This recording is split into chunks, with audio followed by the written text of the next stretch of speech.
Good evening, fellow viewers, and welcome to this special edition of Amber Perspective. Good evening, Raymond, and welcome.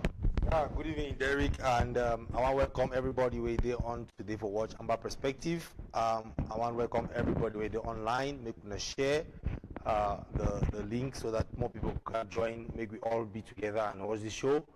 We want to thank all those who did watch you on satellite back on ground zero. Say welcome, and those who did all over the world in the diaspora, want to welcome all, and yeah, we hope we get a very interesting show today. Yes, we will be having a special guest today, Mr. Atam Milan, who will be sharing a lot of perspective on the way forward for the struggle. So we are still waiting for his arrival at the studio, but we'll begin with the show while waiting for the guest to come through. So Raymond, a lot has happened this week, and because we have a special guest that I want to comment on, I would like us to dive a bit to some of the issues that were coming up before this week. Some of our viewers on Ground Zero were complaining of reception of SCBC. Maybe you want to talk to the technicalities and how people can reinstall back their signals in their homes. Oh yeah, we done the year, and we don't get a lot of complaints on emails, WhatsApp, and calls. Say some of our viewers back on Ground Zero, they know if you watch this our very beloved SCBC, and for the past month we don't work tirelessly with the satellite company for make sure say the problem be solved, and throughout this month we want to give support for those who don't come in contact with we, and we hope say by sharing this many more of go take them to those where they don't get the connection yet, so that they will be able to connect and to watch the channel. And the worst part will even happen when they adopt our president. They hear the owner for different places. They start the call all over the place. They want for see of EasyBC because they watch them, and they show how much our people don't be engulfed in watching this channel, so much so that when they don't get and they like they sick na sick. So if you understand how this channel don't change the face of Amazonia altogether and make like Republic tremble. So yeah, we discover say well, we don't really know the source of this blackout for some of our viewers, but what we know as say, if you get a technician, the thing they already try for do and they work for some people and say, we either tell them to change the LNB. LNB now the receiver way on the top of your dish. Some LNB then get stronger receiving power where if you receive they boost the reception of the images. So one day they're on weak, so the problem where it can cause these images to go away. The one day they get weak LNBs, it's just cut them out completely, so they don't get signal. For those who they get strong LNB, they still be able to get them. But again, for worst case scenario, even when you get strong LNB, it give you bad images. So what you will have seen, I say, if you shift your dish, change position, try find different position, somehow you will be able to get the signal. So if you know any person where you get signal for this channel, first tell him make it find a technician. When he find a technician, the technician would even tell you about the LNB, if the LNB be strong enough, or first of all, maybe change the side where the dish they move the dish, find signal. If he try to get small signal and not be good enough, make it put a better LNB. When you tell a technician about LNB, you go understand them. So any person where you get signal, try to get this message through to the person so that they will get their signals back and get their TV channels on track. Yes, exactly. Thanks, Ray, for that technical advice there for our viewers. Yes, you might have scrambles on your channel, but there's a few troubleshooting techniques that you can get back on live with your channel, or if somebody calls you or somebody contacts you that they are unable to receive SCBC, the very first troubleshooting is to call in an installer to come into your home and check your receiver. On top of your dish, there's a small thing on top of the dish. It's called the LNB. They need to check that if it's still working. If they can't repair that, they might need to change it. But before you go that route, you just consider moving your dish to a different location. So you just move your dish a few meters away. That is what most of the people that have done the troubleshooting have done, and it has worked for them. So consider shifting your dish from the current position.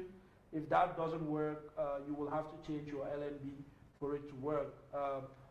Hundreds of thousands of our viewers are still online, and we're excited to keep bringing SBC to your homes. But then we always feel very bad when one person or two people can't view SCDC. So we must take that as a joint responsibility together. When somebody cannot view at their home, then you are viewing at your home, you should share the tips with that person. Yeah. Get the person to call in a technician. Get the technician to change the location of the dish. Get a technician to look at the LNB of the dish and maybe change it or fix it. We want all of our people to be able to view SCBC TV in their homes. Yeah, and we're not going to notice we're there for a brand new studio. I want to shout out to our designer. He's a very creative guy. He designed a brand new, nice looking studio. And I want just to inform our viewers, there's a lot of people in the day behind the scenes for ACBC way. They do a lot of work.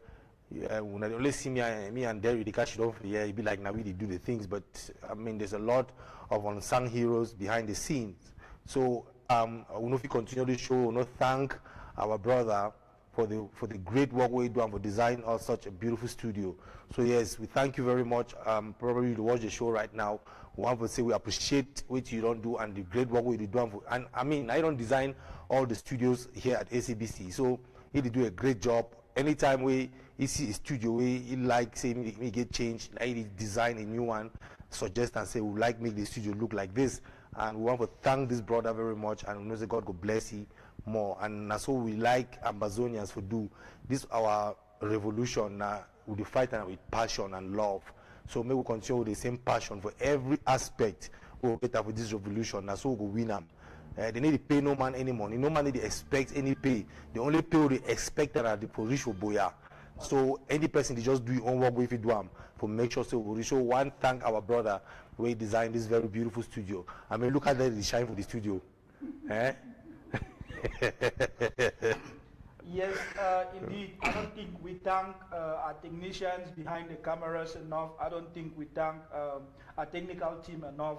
We have got a team of guys around the world who are doing amazing things to keep SCBC on air. And I think that at times we come here and we take all the credit and we don't say how grateful we are as Ambazonians for the wonderful work that they're doing. Like you can see our new studio now, a lot of work has been put into the studio the last 2 months because our people were wanting better images, better quality images, and the guys, the designer, got into work and he has done an amazing job again as usual, and we just want to shout out to our studio designer. We also want to say thank you to our teams from around the world. We have teams in about 5 countries around the world making sure that we have SCBC live 24 hours a day.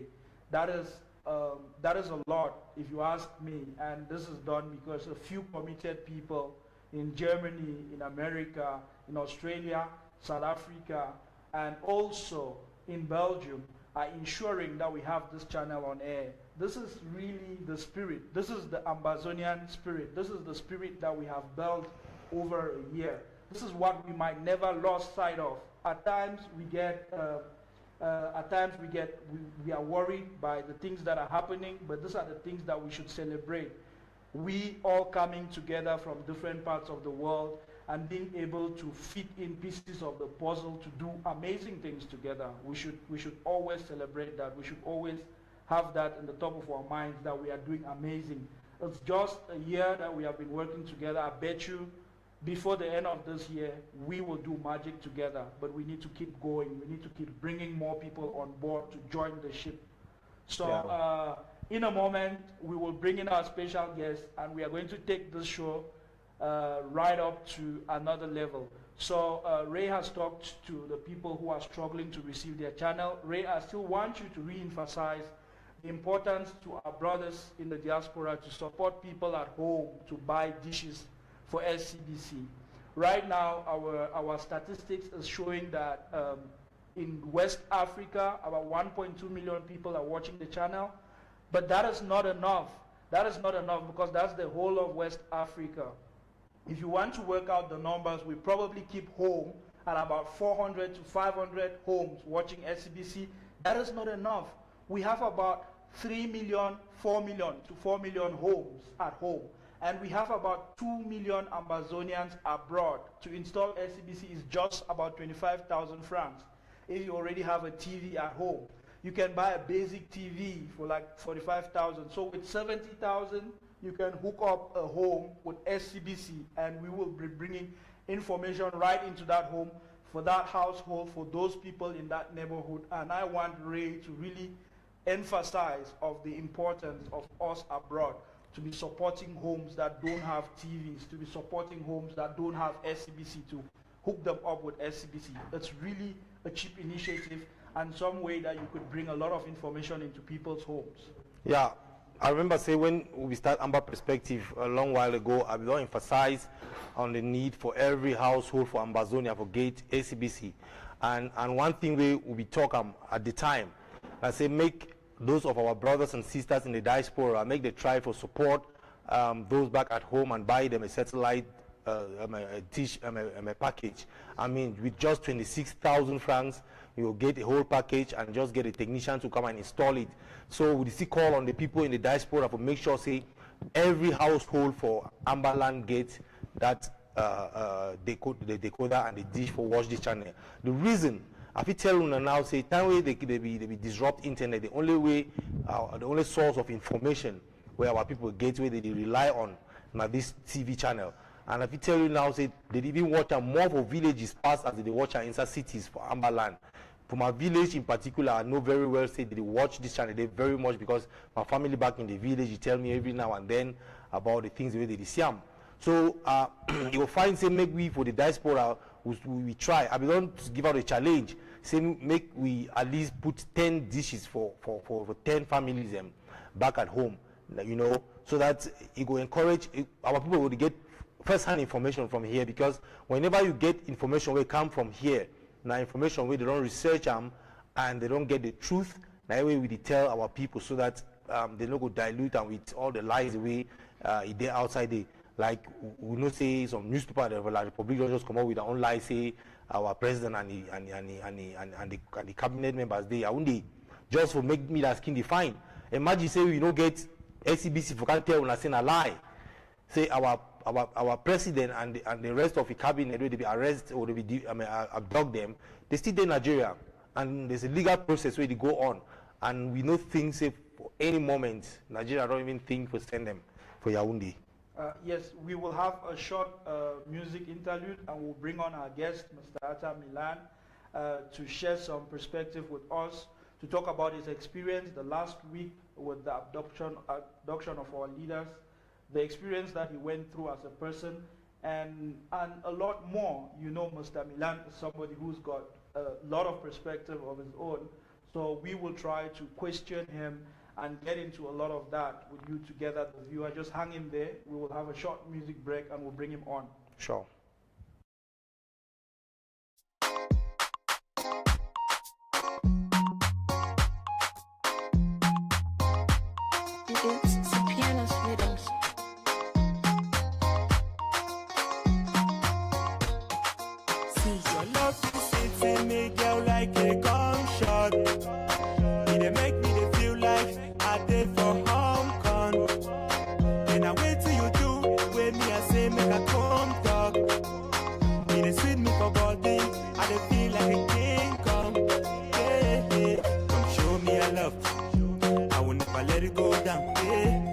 Come show me your love.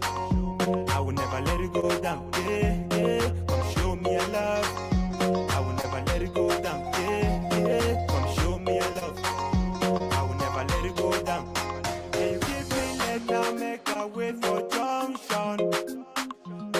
day they wait, say they turn mumu for junction. Then I wait till you do, yeah, you don't touch the wrong point. If na love we go play, na feeling we go throw away ping pong.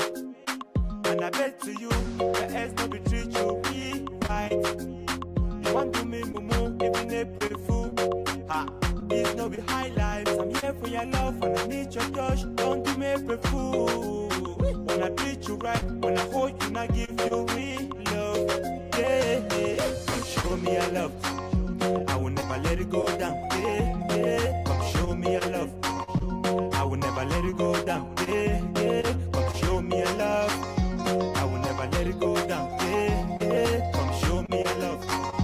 I will never let it go down. My hopes and my dreams, everything is gone. I try to take it off to refresh the brain, but everything is still, so I take it to the brain like I fall for you, and I die for you. I'm a rise from the dead, and I love you still, cause the love is real. But I thought about Kelly, Nash, Lina, Sina, they can fight it for my love, buddy. I'ma got you.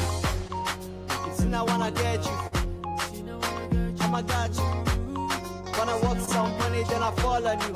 Girl, I change your life. Look into my eyes, you can see it's true. You can see it's true. Love sits in me, girl, like a gunshot. It dey make me dey feel like I dey for Hong Kong. Then I wait till you do, when me I say make I come talk. It dey sweet me for body, I dey feel like a king kong. Yeah, come show me your love. I will never let it go down. Yeah, come show me your love.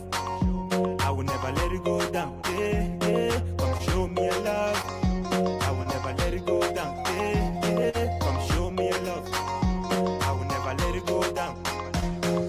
Show love to this girl. Wanna take her far away. Wanna take you somewhere, baby, so we could feel some free. Wanna keep you by my side, girl, and treat you really right. See, I be talking, my pocket, my making my money retreat. See, I be calling my baby, she had it, she picking my call. Anything you want me to do, I do. I go do many things for you. For your love, I go kick out. For your love, I go buy many goats. For your love, I go buy pins, so just to call people to celebrate. I will be for your love, I will laundry for your love. But before that, I just wanna let you know. This sits in me, girl, like a gunshot. It dey make me dey feel like I dey for Hong Kong. When I wait till you do, when me I say make I come talk. It dey sweet me for body, I dey feel like a king kong. Yeah, come show me your love. I will never let it go down. Yeah, come show me your love. I will never let it go down. Yeah, come show me your love. I will never let it go down. Yeah, come show me your love. I will never let it go down. It's the piano's rhythm. Original time. Edris J. Zazie.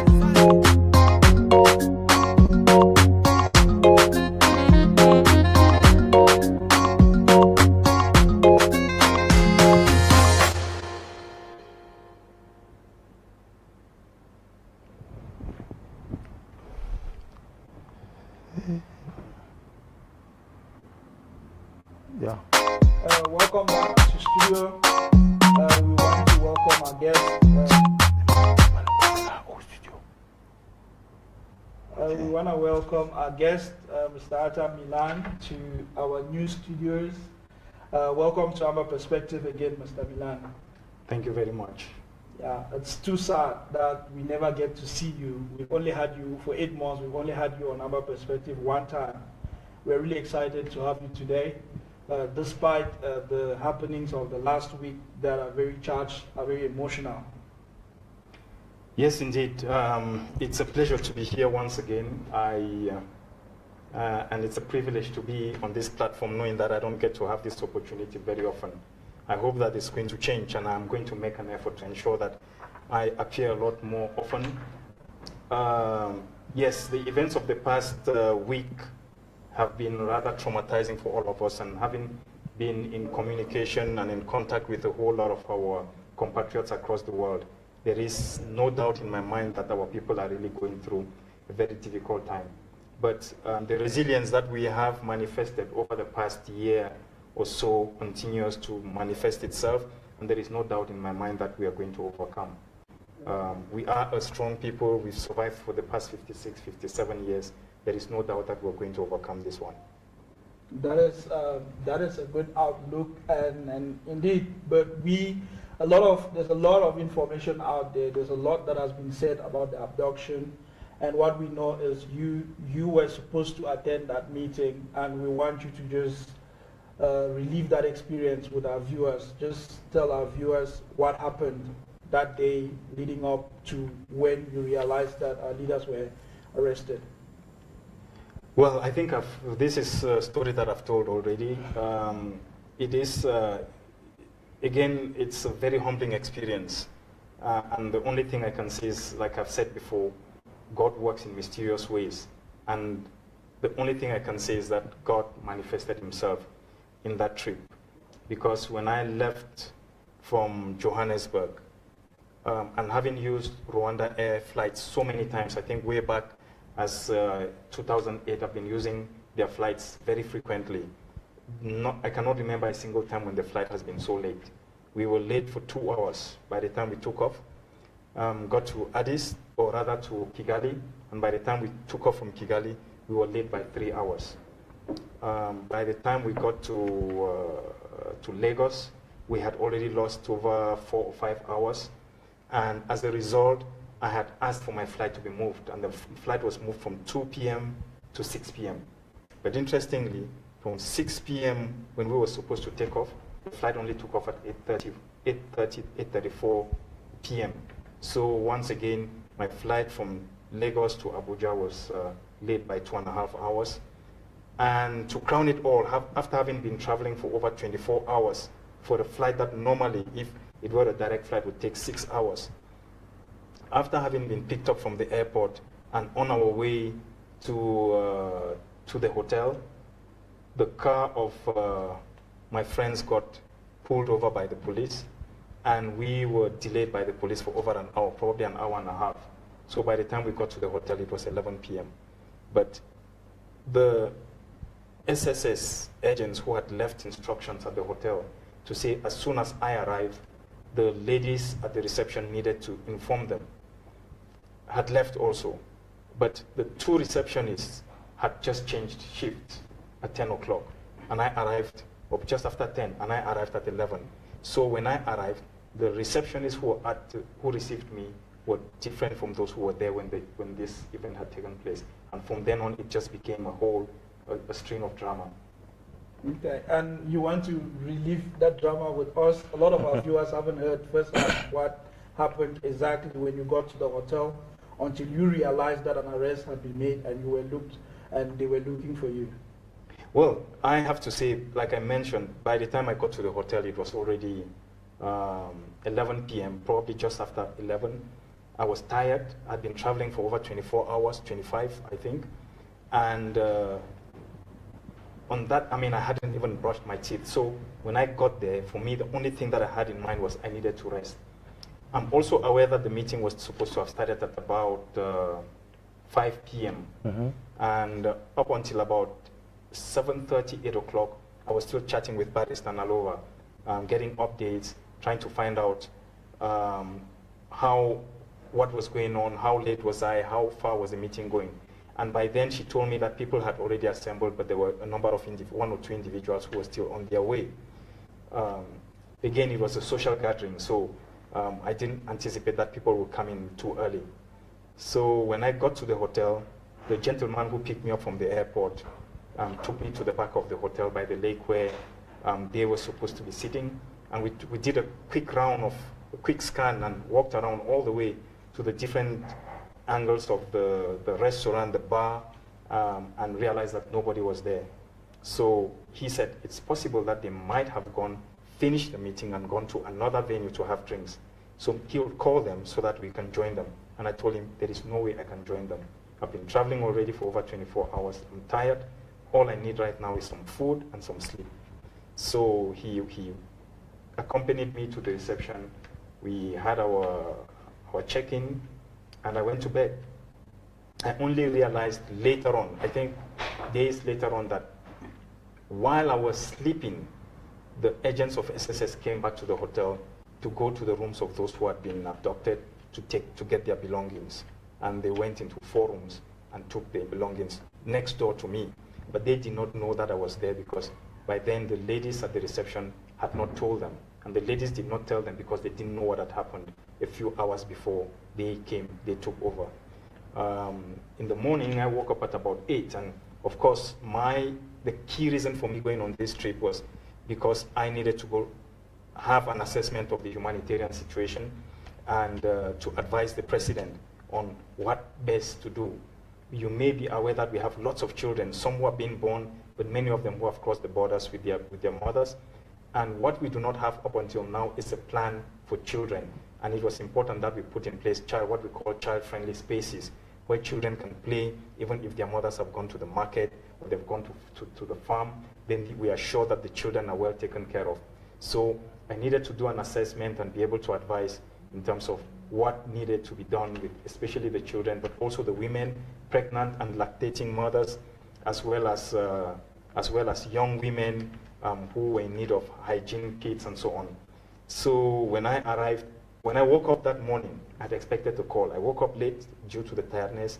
I woke up at about 7:30, 7:45, and I expected to have received a call. So when I checked, my phone had received no call, which for me was strange. So I started making calls at about 8 o'clock, between 8 and 9, and both Sisiku and Nalova did not answer their phone, and I felt that was strange. But what crossed my mind then was that if they had gone out the last night, it's very possible that they had drinks and they stayed up late last night, and as a result, they're still sleeping. So I opened my laptop and I sat and worked for about an hour or 2. And at about 10 or 11, I called the restaurant to find out if I could have breakfast, and they said no, it was too late. So I had to wait for lunch, which was afternoon. But at the same time, I had already received some calls to find out if I was okay, because it seems as if a couple of people were calling Sisiko and his phone was not going through.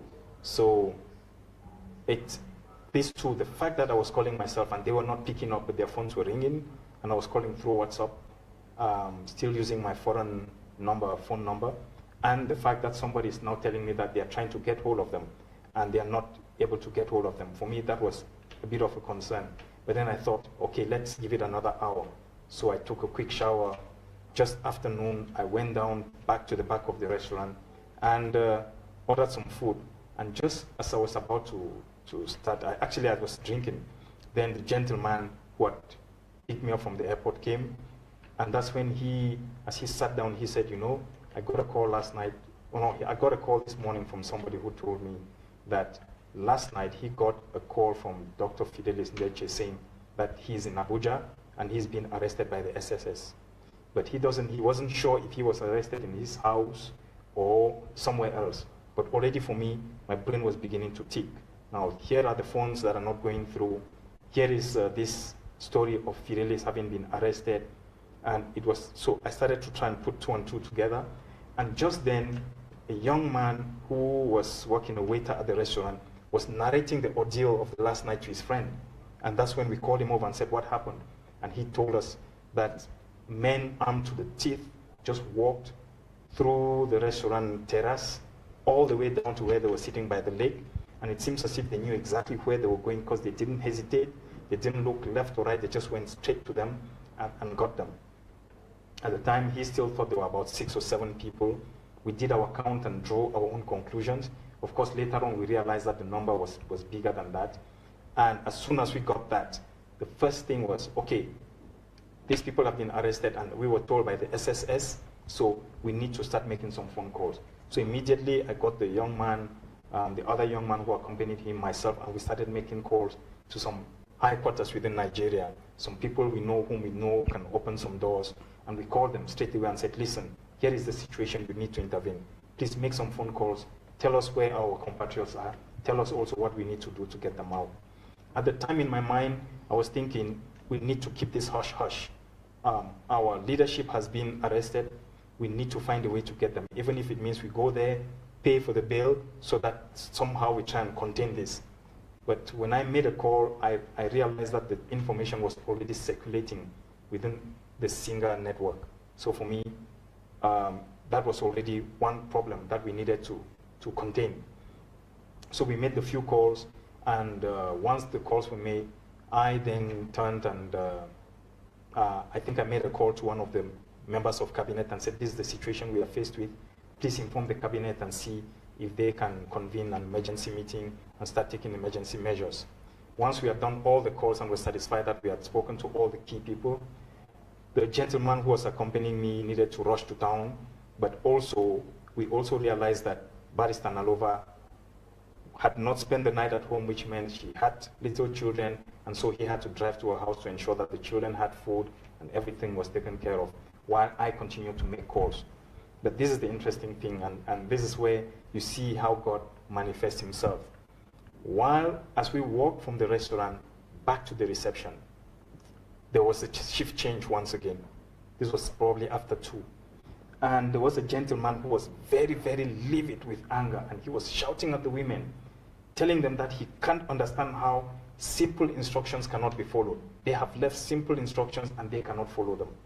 So without knowing, and very innocent, I walked up to the counter by the reception and I leaned and I was listening to the man shouting at the young ladies, and the ladies were just sitting and listening. And after shouting at them, he walked away together with his friend. And I got my key and got everything I needed and walked up to my room. Only later did we learn that the gentleman who was shouting was actually a gentleman from the SSS, angry that they had failed to inform him that I had checked into the hotel. And I was standing in front of him and he was looking at me, I was looking at him. I had no clue what he was shouting about. So I went back to my room, made some calls, and until the evening when it just dawned on me that and I started to try and analyze the situation. What am I still doing here? I think there is every reason for me to leave this hotel. At least at about 6 or 7.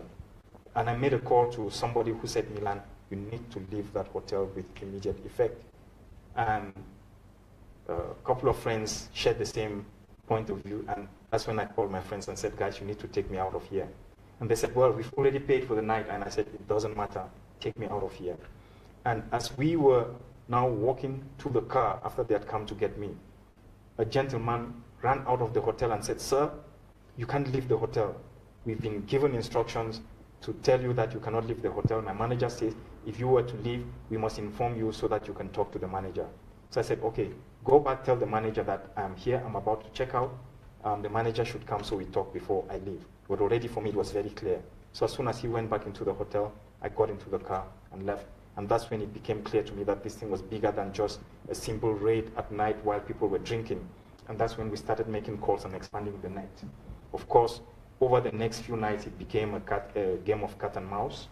But it was also important for me then that no matter what happened, I needed to stay on, try and ensure that the groundwork was laid, for instance, to ensure that we got the proper legal coverage for our compatriots, for our leader who was in jail. We needed to get a network of high-profile individuals who could make calls to high quarters and start to knock on doors. We needed to ensure at the time when it was very clear that Yaoundé was manipulating and doing everything to get them across, we needed to ensure that we continue to lobby and to do a lot of lobbying and campaigning to ensure that they were not taken over. So the next few days, about 3 or 4 days of me being there while keeping a low profile, included meeting with lawyers, liaising and updating the cabinet members on a daily basis, trying to also put in place a small team of individuals who could be monitoring the situation. And that is how we were able to puncture the move that Yaoundé was making at the time to try and get them across. Wow, Milan, that's a great analysis of what happened on that day. And to me, like you just said, it's actually God that staged the events of that day. Now, everything else right now has been speculations. And I would like you to give me your opinion on why you think our leaders were arrested, because from what we know, they didn't commit any crime and they were just looking out for our citizens. Yeah. So analytically, I know you have an analytical mind. What have you, over the time that you've since this event unfolded, why do you think they were arrested? And we really need to try to figure this out because everybody's confused. Well, the first thing I need to say, even before I get into that, is that there are too many heroes out there, too many individuals who want to do the breaking news, and so we are getting 1,000 versions to one story. It is important that I state very clearly that the only channel from which our people can receive information on the whereabouts and the well-being of our leadership in Nigeria is through the spokespersons for the government and from the members of cabinet. Any other person telling whatever stories they are telling is, and sometimes they could be telling the truth, but very often and most of the time, what they are saying is wrong. We've heard all kinds of narratives, and many of them I'm baffled because I'm on the ground. I can see for myself. I know who I'm talking to. I know the phone calls I'm making. And when I hear the stories that people are spewing, you ask yourself, where do they get these stories from? So it is important that I clarify that. Now, in terms of what exactly constituted what we have termed an abduction, is because a group of individuals meet on a Friday evening, a social evening, to gather around a table and share some drinks, while also analyzing and thinking about what to do with their compatriots who have fled their own country into a neighboring country seeking refuge.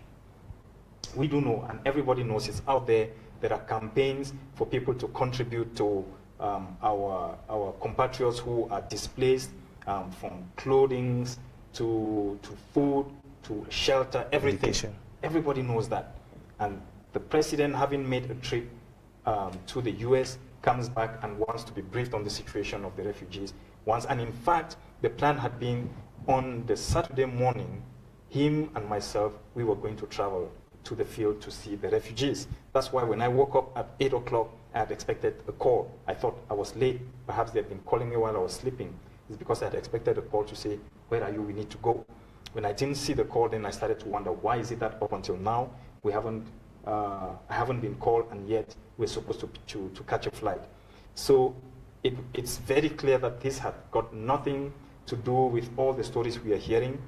They were committing no crime. They were having an evening just like every other group of people who have got the right, even if they are refugees and asylum seekers, to meet from time to time in a social gathering. But beyond that, we do know that we were set up.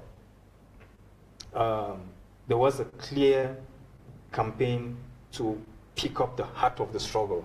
When you pick up the president of the interim government, you pick up the chairman of the SCNC, you pick up Tikon Tassan, you pick up Barrister Eyambe, Dr. Fidelis Ndeche, and somebody like Mangang, who was also targeted. Then it wasn't an innocent rape. Barrister Nalova, who has been at the very center of this struggle from the beginning, all of them. If you think about all the individuals who were picked up, Barrister Shufai and the legal work that he has been doing for our struggle for the past 15 years or so, then it wasn't an accident. There was a deliberate effort to basically tear out the heart of the struggle. We do know from the intelligence we're getting that Yaoundé was involved, that already for the past month or so, there were already whispers saying that they were going to pick up the leadership of the movement for the end of January. We had that intelligence. We just didn't know exactly where or when. We do know, for instance, that they had connived with certain elements in Nigeria, and that is why I continue to plead to our people and to say, whatever you do, whatever you say, please let's continue to be courteous to the Nigerian government. Let's continue to be thankful to the Nigerian government for having accommodated our people, for having shown a lot of kindness, for its hospitality. We've seen other videos and other instances where members of the government of Nigeria have expressed the will to accommodate our people, give them blankets, give them shelter when in their moment of crisis. So it is important to highlight that the individuals who were involved in this raid of our leadership were not necessarily representative of the Nigerian hierarchy. and that we continue to interact with the Nigerian government on the basis of the understanding that the Nigerian government has been extremely hospitable and kind to our people, and that we continue to appeal to the good sense, the human rights record, and the rule of law record that the Buhari government is known for in Nigeria. So, yes, there was a clear case of attempted kidnap by the regime in Yaoundé with the help of a few elements within the Nigerian security services. Mr. Milan, over the last few days, we have had experts to analyze the situation, the abduction, and clearly, if you all were abducted and the alarm didn't go out, before we knew it, you guys would have been en route to Yaoundé. I think that was clearly the plan. And some experts have said, we probably don't see what we are playing into, that there's a whole geopolitics that is at play here, and that is what would get Yaoundé in bed with Abuja, and the fear of the unknown, which is an independent Ambazonia. You want to talk a little bit to that? Well, we have always known. I think the first thing is that our leaders, and I could have been one of them at the moment, are paying a price that we've always anticipated that we would possibly pay at some point or another. We are very conscious of the dangers of the route that we have undertaken, which is the route of trying to get, and with the determination to get our freedom and our independence regardless. We have always been aware of the geopolitics that is involved in this. Yes, there has been some analysis that has been done, and our analysis, and I'm very sure that we are right and we know this, we understand the bigger picture, that the potential, the imminent independence, self-determination and declaration of the statehood of Southern Cameroons will have a big ripple effect across the region. We are more than aware of that. We know, for instance, that it will not only affect Cameroon as it is known to the world today, it is potentially going to have a big effect on the Central African region. We are talking about the Gulf of Guinea here. There are many players out there who have got multiple interests in this Gulf, and we are at the very heart of that Gulf. When you start looking at the oil, the touristic potential, the economy, the cocoa, banana, everything. But you're also talking about the manpower. Next door to us is a country with almost 200 million inhabitants. That's a big market. So there is, the geopolitics around this is massive. But if one also considers the fact that Cameroon, as we know it, is not an independent nation, but happens to be just the vassal of a European country whose very well-being and existence depends on the Francophonie, then we should also understand that the potential of an independent Southern Cameroon is not only going to affect Cameroon or the Central African region, it is going to affect the whole Francophonie as we know it, but also have a serious ripple effect on the French economy and French politics. I continue to say this will go beyond the Francophonie. When you look at Nigeria and the potential it has, but the fact that Nigeria is never really able to achieve its potential because it's surrounded by, completely surrounded almost, except for the ocean, by French-speaking countries which are not independent. So when you look at the corruption, the bad governance, everything, there is no way Nigeria can really ever reach its full potential. The same holds for Ghana, which happens to be one of the beacons on the African continent, but just cannot make it. It cannot break away from this cycle of poverty, unemployment, because it is surrounded by French-speaking countries. So we know that the independence of Southern Cameroon has got a major, major potential for destabilizing, but for the better, the African continent as we know it. So it comes as no surprise. We know it, but we continue to appeal to our friends, to our neighbors to say, whatever changes our independence bring, it is going to be a change for the better. And so we are asking them to be open-minded and to embrace it. Yeah, you know, I think we need to talk more about this subsequently so our people get to understand why we're having so much trouble getting our independence, because our independence comes with a lot of strings attached to it. Yes. I mean, as we've just explained. Well, however, let's try to look at our people. It's been a week and more since our leaders were adopted, and we don't know anything about their whereabouts, whether they've been charged or what's going to happen to them, and our people are confused. What advice do you have to our people and the way forward looking at this, and how do we move, transcend this and move forward and push this struggle? Because apparently La Republic thinks that by doing this, they'll kill the struggle. But then what do we do to show them that they just can't do this? Okay. The first thing we need to acknowledge is that we are all going through a very painful period. A painful period where our compatriots are going through this period of darkness that we are going through with them. Because while they are in this state of darkness, we are all in a state of darkness. We also know that the present situation just doesn't make sense to a whole lot of people. But when one does proper analysis of the situation, it makes a lot of sense. What Cameroon has done is plunged Nigeria into a diplomatic embarrassment. Nigeria finds itself diplomatically embarrassed because Cameroon has tried to infiltrate it's the very heart of the Nigerian security by attempting to kidnap leaders of a freedom fighting movement, individuals who were under the protection of the Nigerian government. Many of the people who were kidnapped, or at least abducted, as we call it now, are either refugees or asylum seekers. So under the Geneva Convention, they are under the protection of the Nigerian government. The Nigerian government has got the responsibility for their well-being. The fact that somebody is able to infiltrate Nigerian security and attempt to kidnap them puts Nigeria in a very, very difficult position. Many of the individuals who were kidnapped happen to be top-level professionals in Nigeria, businessmen, professionals who are running their own business, but also some of the best academics that Nigeria has at the moment. So it's an embarrassment on all the fronts when you look at it. Now, Nigeria, having stepped in there and prevented Cameroon from kidnapping our leaders and going with them to Cameroon, of which, of course, we all know what could have happened. The worst case, the best case scenario would have been to be dumped in a jail in some Konding dungeon that we don't know about, with scabies coming all over the body.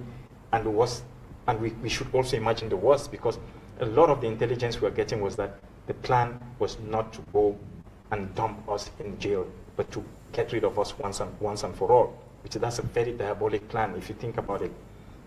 Now, the fact that Yaoundé has attempted once again and failed to silence our movement, to silence our quest for self-determination, tells you that ours is a God-ordained struggle.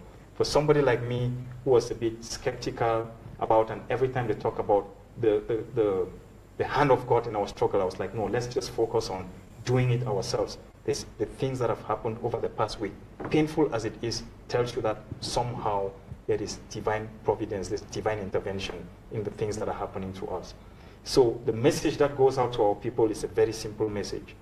We haven't come this far to fail. We've come this far because we are bound to succeed. We do not have a choice. This is our destiny. We must fulfill it.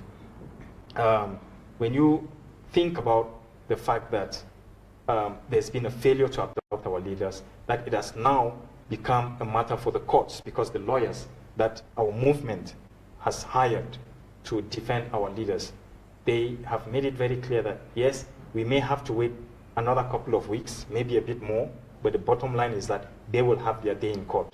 Once they go to court, somebody's got to prove that these people were busy having drinks and doing anything else but having drinks. The fact that they cannot prove it leaves me very confident that our leaders are going to be discharged honorably, and they're going to come home to us.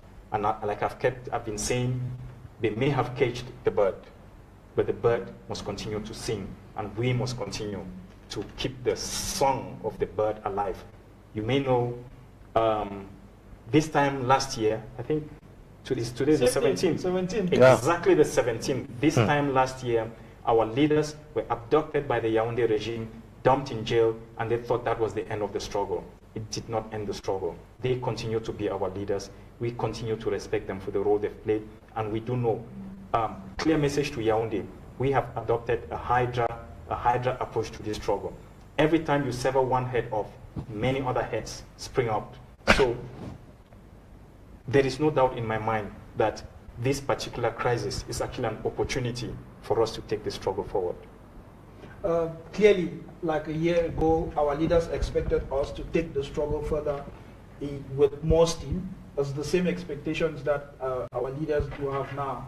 And what I would want in retrospect is that you should give us, a brief analysis of what has happened over the year, what the struggle has become over the year, some of the mistakes we have made, and some of the gains we have picked up, so that we start looking at a way forward, but mindful of the mistakes that we have made as a people over the year.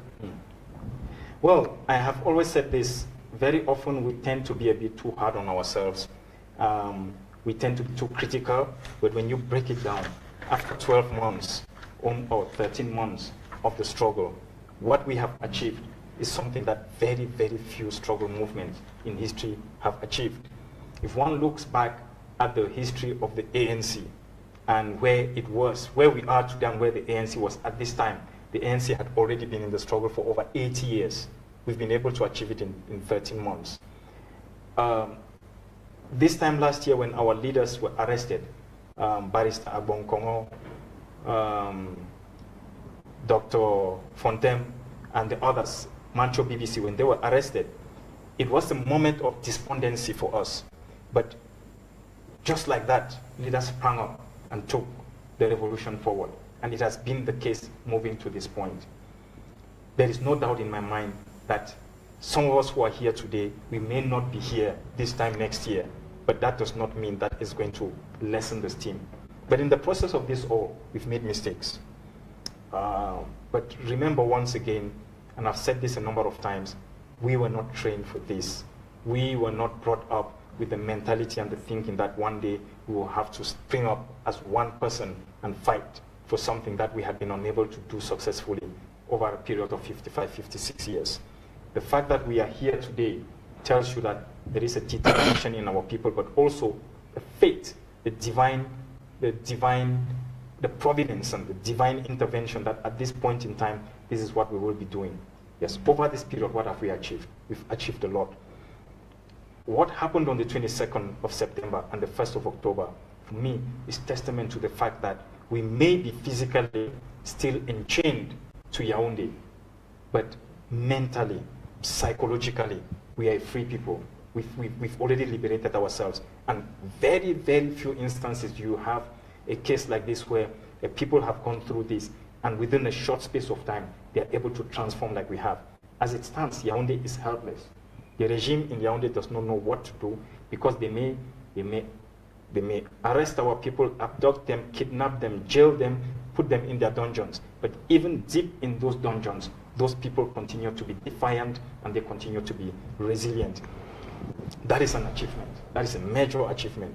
When one considers the fact that we have had to bring the kind of unity that we haven't known in a long time, we were engineered to be divided, to hate and despise each other. The kind of unity that we have built over the past 13 months is miraculous. When you think about the fact that for 55 years, our brains and our minds were made to be divided, but we've been able to bridge that gap within a short space of time. That's a major victory that we've scored. When one thinks also about the fact that over the past 13 months or so, our diaspora, the communication, the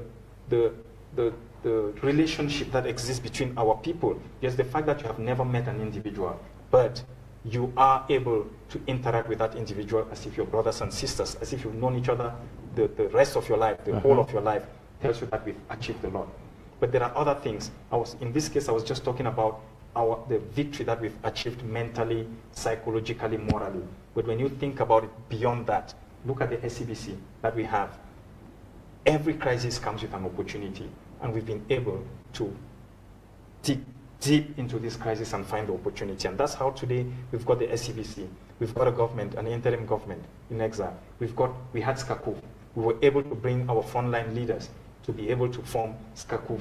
From there, we were able now to build the different country teams. And today, in almost every country where you find Southern Cameroonians, our people are proud. But think about even the pride that comes with it. Not too long ago, this time last year, brandishing that flag was not such a It was not such a thing, yeah. a thing that anybody would proudly do. Yeah. Calling yourself Ambazonian was not the pride that everybody had. Today, every single child, including my 9-year-old daughter, is a proud Ambazonian. And I think we've achieved a lot. So these are the things we've achieved. But also think about the other side. Our brothers on the east of the Mungo, the Francophones, many of them at this point were laughing. They were deriding us. They looked at us with contempt and they said, oh, you're going to go nowhere with this. The respect that they are beginning to show us tells you, everybody, that we have achieved a lot. If for some reason today we were going to sit back around the table and talk to each other, the contempt that the average Francophone would talk with to our people would not be the same. There is a clear case of mutual, at least mutual respect at this stage. We continue to build our confidence and we continue to build our self-worth to the point where we do not want to limit ourselves to the relationship with the Francophone. We want to build our self-worth to the point where we are interacting with the people of the world with pride and with confidence. Through this, like I said, we've made mistakes, and some of the mistakes sometimes has been the out of sheer ignorance, out of sheer excitement. Simple case in point, you have people who go onto the social media and put out information that's not correct, and they'll come back and apologize and say it was out of excitement. There are simple mistakes like this. But also sometimes they believe that unity is possible where it's not, and other cases where we think unity is impossible, where in fact it is possible. And so through all of this, there are some mistakes that we've made. We continue to make mistakes. We will continue to make mistakes. But as long as we do, we make these mistakes in good faith. We are on the right path. At the end of the day, we're going to look back some years back to all what we've done, and out of this experience, we're going to pull lessons which will help us to move towards the future. Yeah. You know, you just, before you mentioned about our achievements and you mentioned about SVC. And the last few months I've been looking at revolutions. We are the first to come with a TV station. No revolution has succeeded to have its own 24 hours TV station. And we should be proud of that, and this is sheer willpower of all Ambazonians. It takes about 5 people from 5 different locations to keep this TV on. That is something huge that we have pulled off. No movement has ever done it before in the history of revolutions. So we really need to be proud of some of the things that we have accomplished so far. We've talked about us having an interim government in place right now that we really need to support. And we are mindful of the fact that many of our leaders of that government, many of our cabinet members are in jail.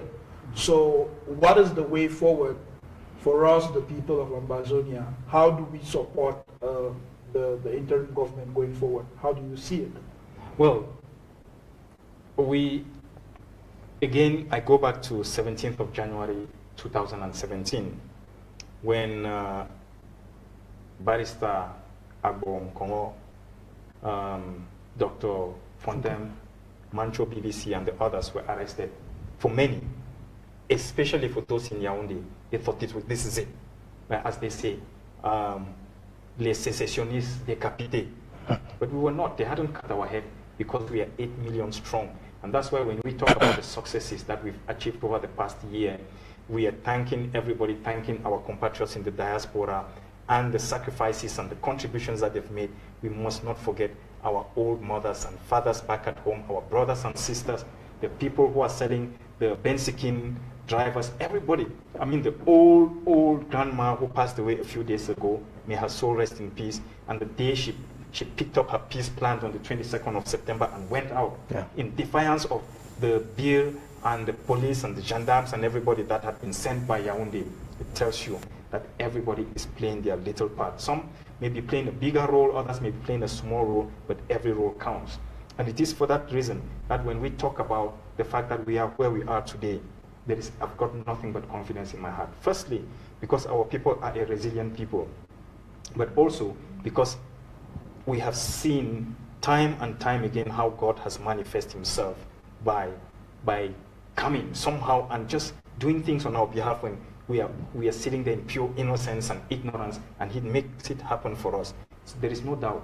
So it is important, therefore, that as devout and devoted compatriots and freedom fighters, revolutionaries, we continue to support the interim government. We now have a team of 3 who have been put in place to act in place of our president and continue to show the way. We must continue to give them our support, continue to encourage them to show leadership. This time last year, Barrister Bob Gahamoni was a fugitive running away for his dear life, and today he's part of the leadership that is taking our movement forward. And that tells you that this thing is a moving wheel. And at one point or another, this being a spoke in the wheel, it becomes a turn of one spoke to take it forward, and then another spoke and another spoke. It becomes important also that everyone plays their part. This time last year, nobody knew Sisiko Julius Ayub Tabe. Today, he is the leader of this revolution. This time next year, it could be somebody else playing another key role in support of him, pushing it forward. And like I keep saying, they may put the bird in the cage, but it doesn't stop the song to be sung. We must continue to sing the song regardless. When the bird comes out of the cage, he must know that in his absence, the song continued to sing. Wow, I just like everyone else watching, they're quite impressed with the information that you give out there. But then I want to take us to this our revolution. Most often than not, people compare us to South Africa, to South Sudan, to other revolutions that have happened around the world. Yeah. And well, they will advance the point to suit their argument. Mm-hmm. Now, some people will tell you we can become like South Sudan, and some would tell you we can become like South Africa. And many people do not know that you have in your field of work, yeah, you've worked in South Sudan and in countries where separation has been a bone of contention. Mm-hmm. Now, can you probably tell us what you've done in such countries, and if you look at Amazonia becoming a South Sudan tomorrow, yeah, or probably a South Africa, as people advance their arguments based on which side of the coin they're looking. Yeah. Well, I think it is important that we continue to listen to everybody. We listen to the pessimists, just like the optimists, but we stick to reality and be as realistic as possible. Yes, I spent a year, in fact, exactly 13 months in South Sudan with the United Nations, where I did monitoring and evaluation. So I was privileged to spend 1 year in the country where I literally traveled every single state, what they call states, or you call provinces, regions, every single state on a weekly basis to understand the dynamics within South Sudan, be it from a tribal, clan, or just general South Sudanese politic, but also the relationship between South Sudan and Khartoum at the time. It is true also that South Sudan came with its weaknesses and its challenges, but it is important also that even as we strive to prevent the South Sudan scenario, we also acknowledge that we are not entirely in that kind of situation. And I'm going to try and put the two together in a different sense. Some 10, 11, 12 years ago when I was in South Sudan, you had 1 out of every 3 male was a soldier, or at least had some kind of military background or experience, which was natural because there was for decades, centuries, South Sudan was the backyard of Sudan and especially of Egypt and a whole lot of different parts of the world. This is when you talk about the trans-Sahara slavery, a lot of the slaves who were caught and taken across the Sahara came from South Sudan. So there had been always this, South Sudan had been seen as a place where everything was taken, from slaves through to the wealth, to everything. And especially the waters of the Nile, which, as we know through the books of history, feeds the Egyptian civilization up until today. But as a result of that, South Sudan was deprived of everything, and it was systematic. And it is very, very important to note that what is happening to us today is not accidental. Deprivation. We are producing most of the wealth, but we're getting nothing in return. It's all well laid down, calculated.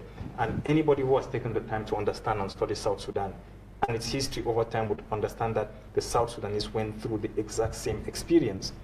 But we need to also draw the distinction and say, and I emphasize on this distinction because about a few months ago, about 6 months ago, when we had gone out on a diplomatic mission, and we're talking to this gentleman who was widely expected to be the next president of his country.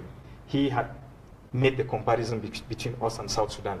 And the answer I gave him was very simple. In South Sudan, the literacy rate then, as it is now, is extremely low. It's so low. And like I said, 1 out of every 3 male had at least some kind of military experience. 2 out of every 3 male had never been to school. And so for young men and women who were born in conflict, many of them understood that you can only resolve a conflictual situation through violent means. We are not that way. When you look at the literacy rate across Africa, Southern Cameroonians are amongst the highest. I can think of very few countries, Zimbabwe and a couple of others, who may have a higher literacy rate than us. That tells you that the dangers of us falling into a South Sudan scenario as it is today are very slim. We are educated, we are exposed, we've had our people across the diaspora. We have, it's also cultural. We come from a culture where violence is not necessarily where we are coming from. And that is perhaps the reason why for 56 years we have continued to engage a rogue regime that does not understand any other language but violence. That is on the cultural, governance, demographic side of it, and of course education. But when you look at what we are having today as self-defense groups, I think every single Southern Cameroonian acknowledges the importance of self-defense and that we are entitled with. We have the right through international statutes just like any other.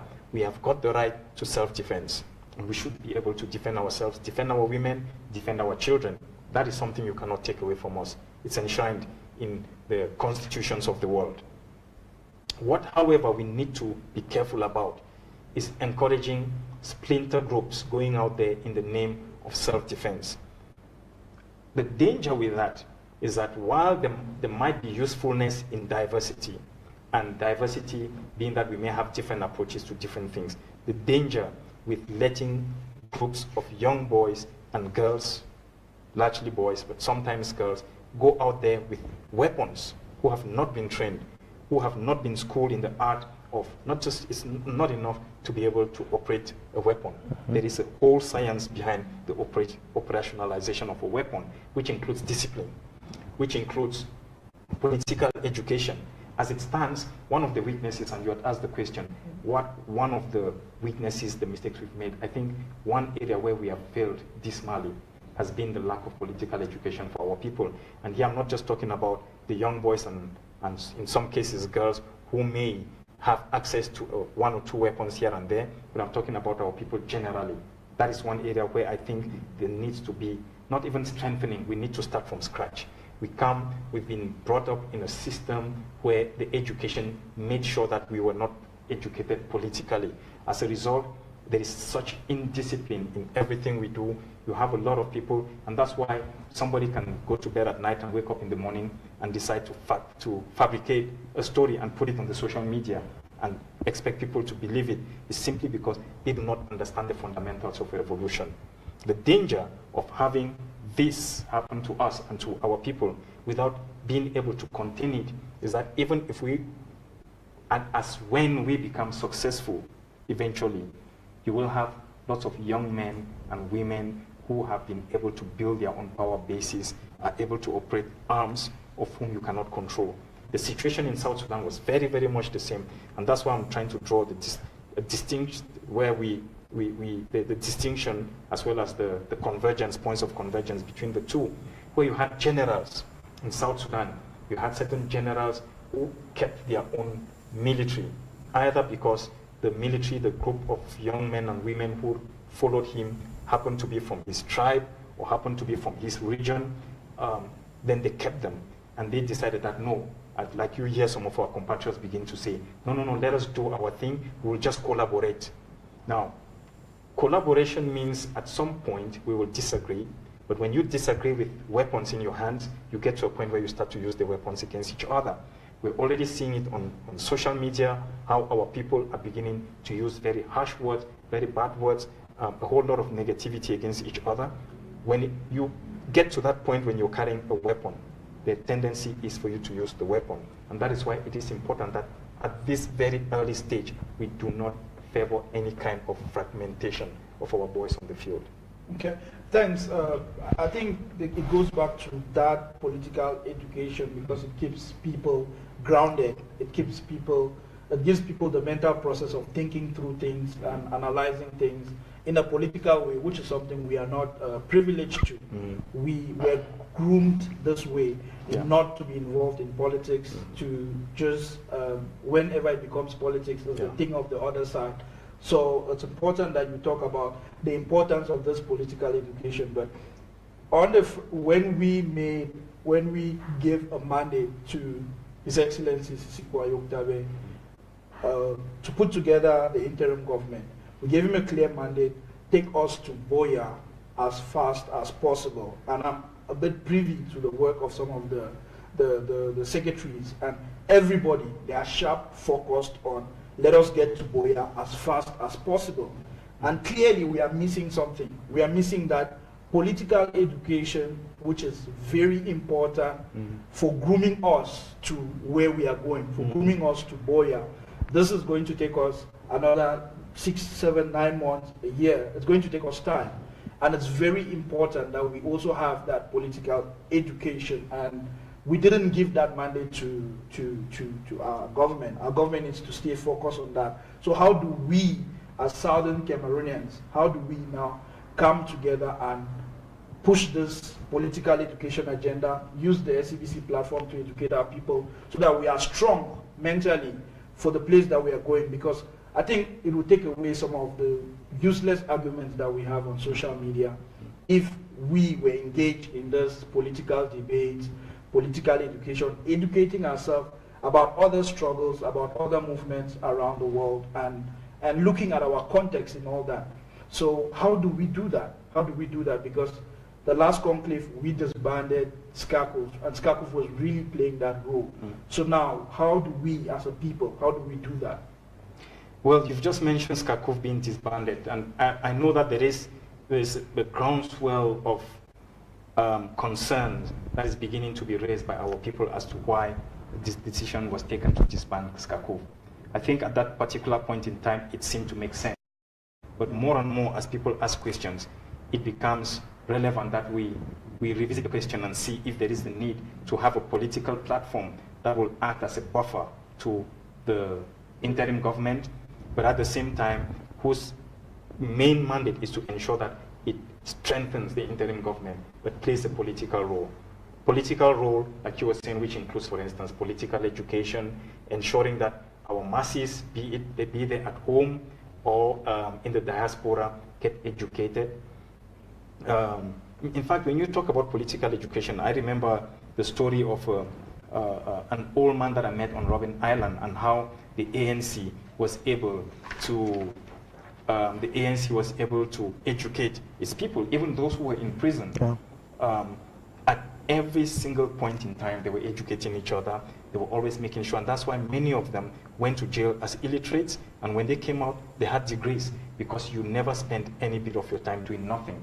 It is important, therefore, that we maximize our time, ensuring that whatever little time, opportunity we have, we educate our people. That is very important. You talked about the importance of having a political platform and education that we need to give our people. That is something that we have been talking about. And when you talked about the mandate, I think this mandate should come naturally. But given the role that the interim government has got to play, it has to go out there and engage stakeholders from international stakeholders. It needs to be in the business of governing our people, coming up with policy issues. It becomes important that somebody else plays that role, ensures that it builds the confidence of our people and prepares them for the future. This is important also because it helps to start thinking about the kind of Southern Cameroons that we want to run.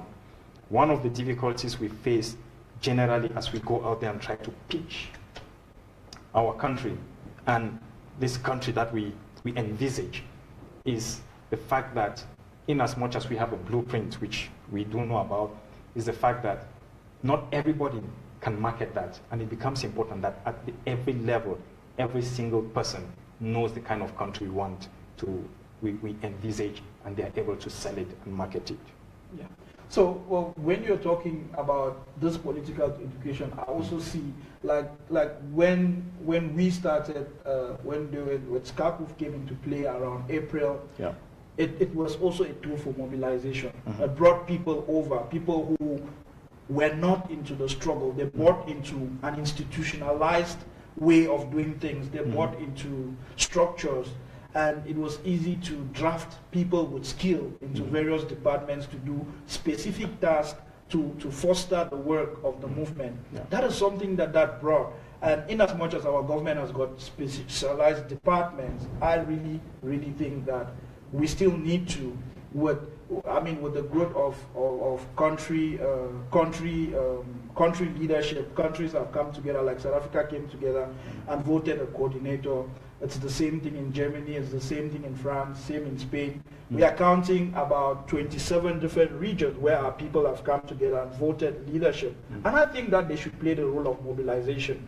They should mobilize beyond the current base. Yep. You know, instead of just focusing on governance and just governing the people who are already in the revolution, we should go back to that grassroots mobilization and education, conscientization in such a way that we bring in more people who are out of the current base now, so that they can bring in their own skill, bring in their expertise, so that we can expand.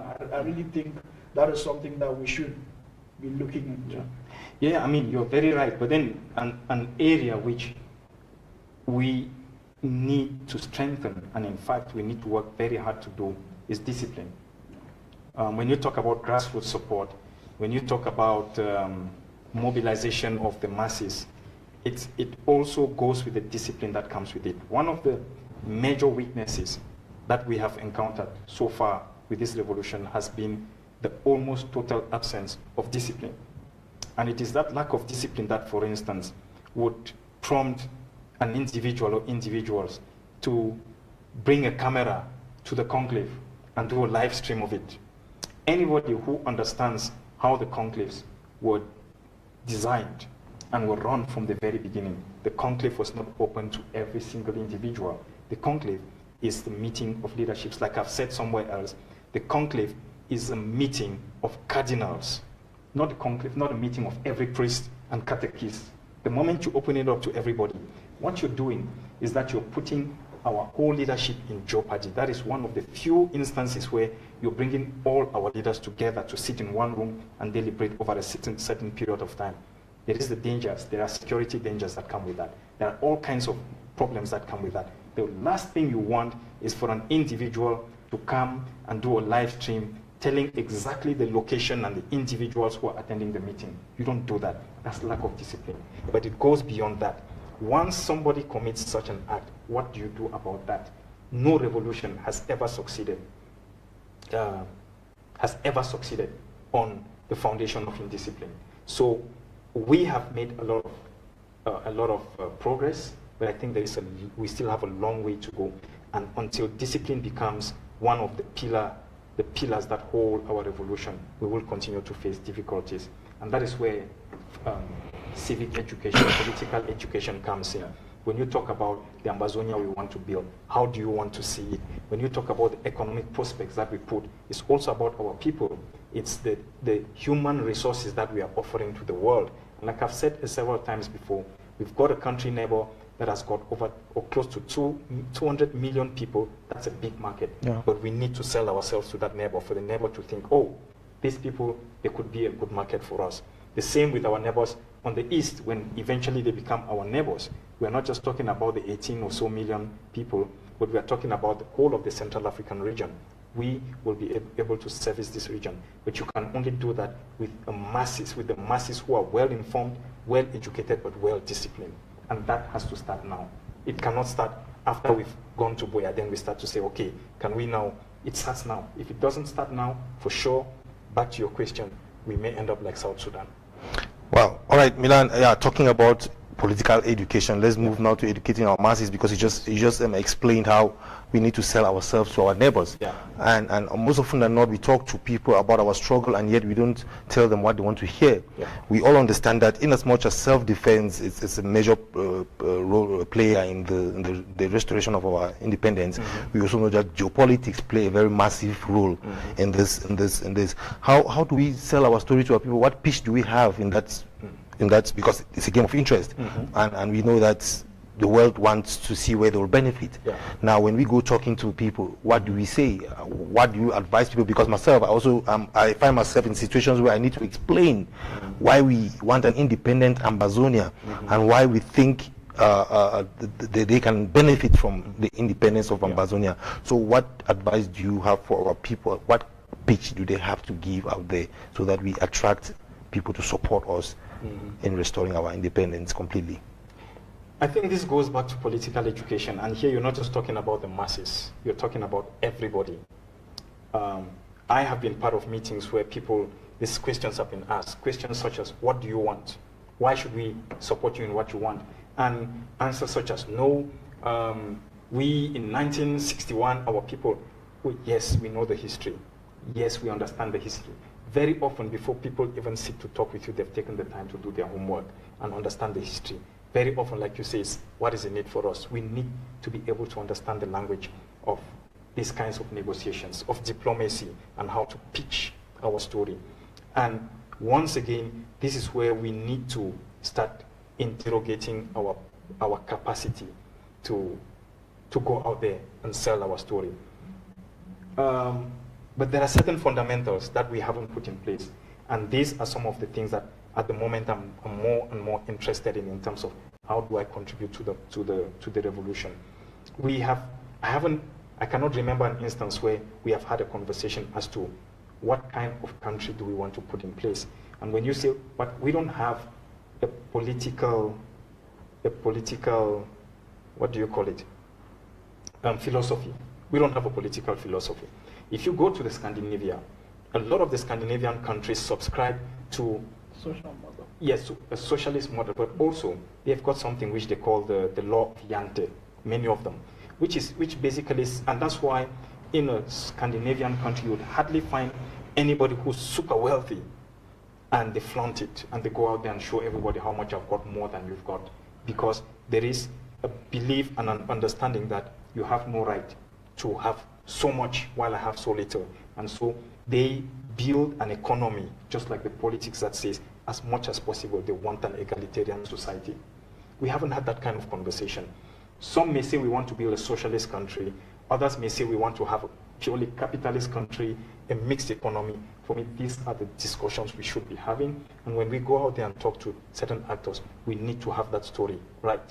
The same goes, like I mentioned, for the kind of political education we give our people. We want to know exactly what kind of country we want to build. If we talk about the Singapore of Africa or the Dubai, but what does that mean? How do you get to that point? What do you put in place to ensure that there is good governance? Everybody, including Mr. Paul Biya, says, oh, I'm putting in place the New Deal. But what do you do to ensure that your New Deal is not just on paper, but is something that is in fact? We need to be able to build that, and I think that is something that a conversation that we haven't had enough. Here and there, every now and then, when we sit over a drink, we have that conversation, but there has been no deliberate discussion as a movement, as a new government, as a country, and as a government in exile to say, this is what we are going to do. But then again, it's a learning curve. We are learning as we're going. We're making our mistakes and we're moving forward. Sloganeering has become a thing in Africa, where every new politician, before they take power, they would say change, scam. I mean, you will see a lot of that in La République du Cameroon now, when the likes of Ben Muna and whoever are the candidates, they would say we are bringing change, we are bringing change. And we have seen that across Africa. We have seen that in Nigeria over the years. We have seen that in Kenya. We've seen that in Ghana. There's the preaching of change. But whenever we get to the new incumbent comes into power, what happens usually is that change is all that we see. Change of office, change of personnel. And that change never translates to action. It never translates to policy that actually people do things that represent that change. You know, they never go past that sloganeering of change. And every now and then, every now and then, after one term, two term, people start crying, we want change again, we want change. So I really think that we need to start that political education now, not yesterday. I think it will benefit me more if I'm contributing my $20 to support the interim government.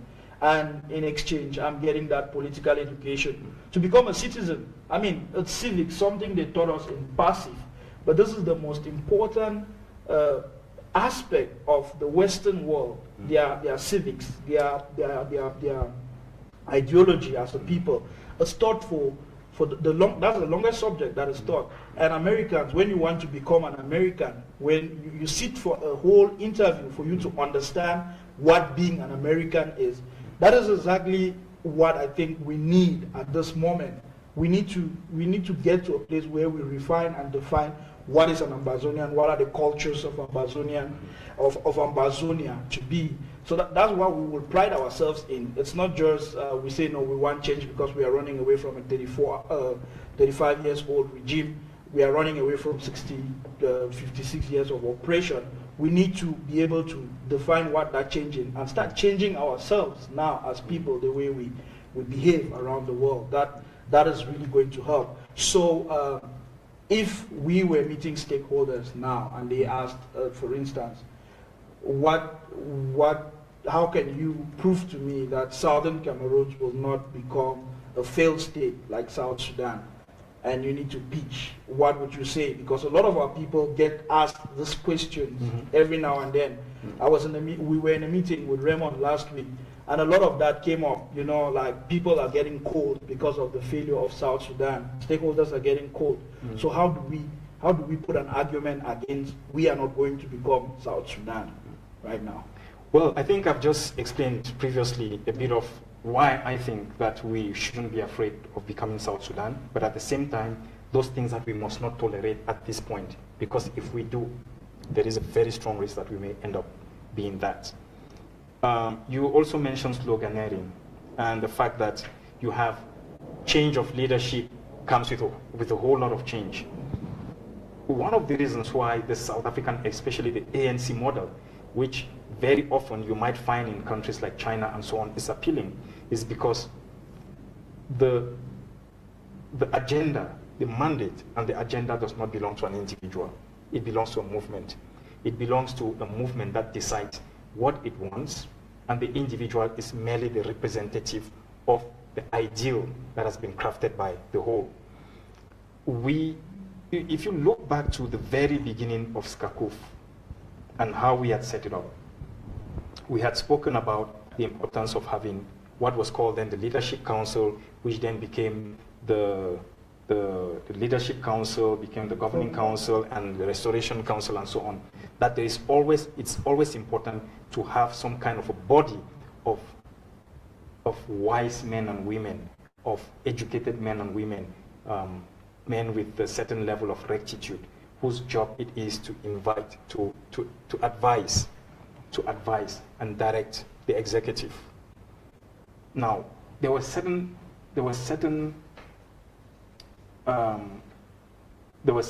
dispositions we had put in place at the time, which said, for instance, if you really want somebody to invest their time and their energy and their everything into this struggle, we need to get people who can do it full time. And for you to do that, you need to put them on a stipend so that you don't call them in the morning and they say, oh, you know, I cannot do it because, I had to go to the market to sell because my daughter needs to go to school. But we put them on a stipend which is respectable enough for them to look after their families. And we had put the individuals who are going to benefit from this, and we expected them to give in their 100%. But certain individuals would wake up one morning and say, no, we don't have to do that, we're in a revolution. But the reason why the revolution had failed for 30 years is because there were no dedicated individuals. It becomes important, therefore, that our people get schooled in these things to say, we're talking about civics. You talk about very simple things. If you talk about the Americans and the American flag, it's something that they are proud of, and that's why in front of every other house, you have people have their flags because they are proud. They sing their anthem and they put on their anthem, and it's something that they are proud of, and everybody is proud to sing the national anthem and be part of it. We come from a culture that has disenfranchised us and beating our brains so adult to the point where even things which are favorable to us, we are against. So you come on a program like this and the national anthem is played, and then there is a whole outcry to say, oh, who gave you the right to play the national anthem? But why do you have a national anthem? Why do you have an anthem? It is that thing that gives you the sense of patriotism. So back to civics. In South Africa, you have, for instance, what we call the national tree, which everybody knows. So the national animal that is symbolic of South Africa. Up until now, we are still battling as to whether we're going to go for the eagle or the dove, and we haven't had a conversation around that. So it is important also that in as much as we acknowledge that we have made a lot of progress, there is a lot that we haven't done. And largely we haven't done this because every time you come with ideas, which in my opinion are progressive ideas that can take us forward, because sometimes just the bird, just the symbol, the national symbol, be it a dove or an eagle, is what gives pride to the person in the deep village who has got nothing else. But when you have individuals who say, no, no, no, you can't do that because, oh, that only belongs to the president, then you're in trouble. And so we are lucky that today we've got a leadership and a leader who is very open-minded and who has very, very much disengaged himself from this kind of thinking, this kind of archaic La Republic thinking that says this is how you must do and everything must be built around one individual. So, and it goes back to what you were saying. I think every movement, a movement like ours, needs to be built around a philosophy, a national philosophy to which everybody subscribes, or at least the vast majority subscribe, and to which the person who represents us, be that person a president, a prime minister, or in our case now we've got a president of an interim government. His job is not to craft policies and decide, this is how I want us to go. His job is to roll out policies that we have all agreed on. That way, and that's why I keep saying, I like the Chinese model, I like the South African model, and very much even the American model, because when you're a Democrat or a Republican, you are there as a Democrat, but you're also representing the interests of a particular group of people. These are the conversations we don't have. The background and the culture from which we come is where you have one leader who runs the country by decree. So he wakes up in the morning, he had a bad dream last night, he decides that I'm going to give you the sack, he sacks you. And that is law. So that has to change. And for that to change, we need to start having that conversation now and start changing the mindset of our people and start building our own philosophy. This would help us, back to your question, to sell our country better when we talk to prospective clients of the country that we want to put in place. They will understand that we are not just a group of people who say, oh, we want our independence, we want our country, but they're saying, we want our country because we want to make the difference. And the difference we're going to make is that this is how the country is going to look. It's going to look like this because we've put this in place to ensure that by the time we get there, we are ready. That's the kind of conversation we should be having that we are not having.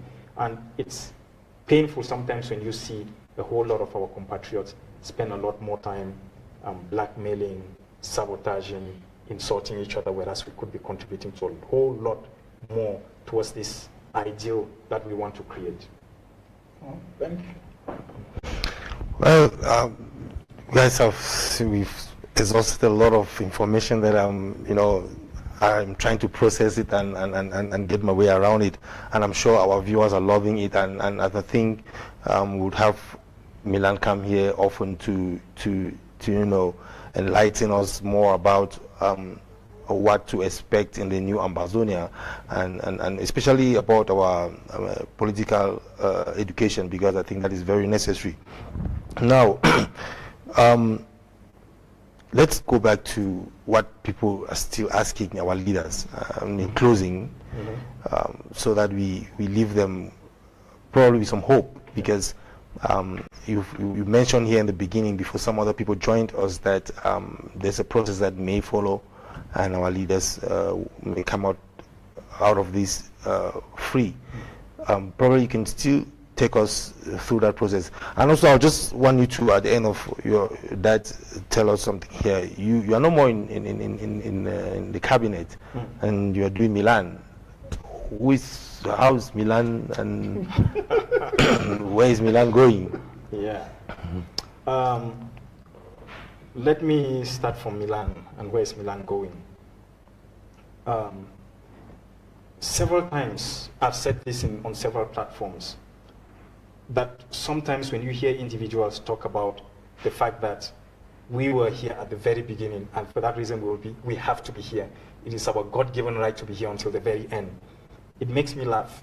And many times I said then, 6 months ago, 8 months ago, 9 months ago, I said, this is a revolution, and with a revolution, you could be here today, and tomorrow you're not here.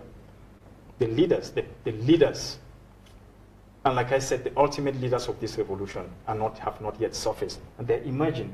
And every day you will have new people emerging and playing a role.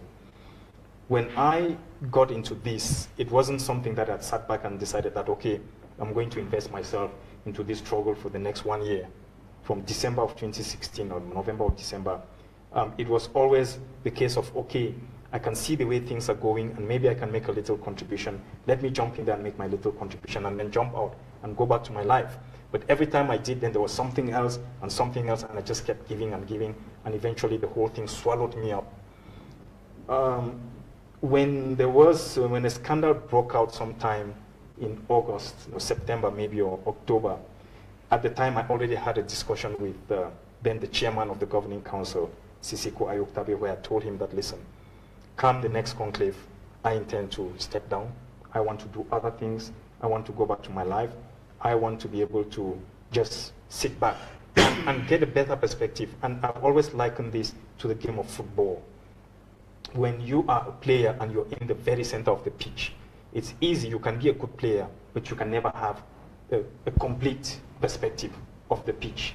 And somebody who is your coach sitting on the side is able to see better what is working well and what is not working well. But even better, the person who's sitting there in the crowd, in the spectator stand, is able to see everybody, including the coach, and see everything and see what's working well and what's not working. And I think having been at the very center of this for 1 year, I just felt like it was important also that I step back. And so we had conversations, we've had several conversations, and I had indicated very clearly that I do not intend to be part of the cabinet and the government as it is, but I continue to be part of the struggle, and I'll continue to contribute in my own small way.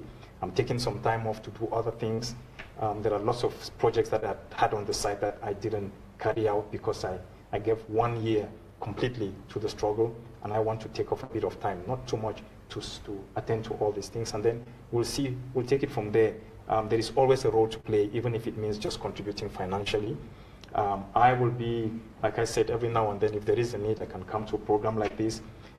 Just like the president did when he went to the US recently. He asked me to come with him, and I accompanied him and made my little contribution. That every now and then I can do, but it is also important that we give the chance and we give the opportunity to other individuals to come in and make their contribution.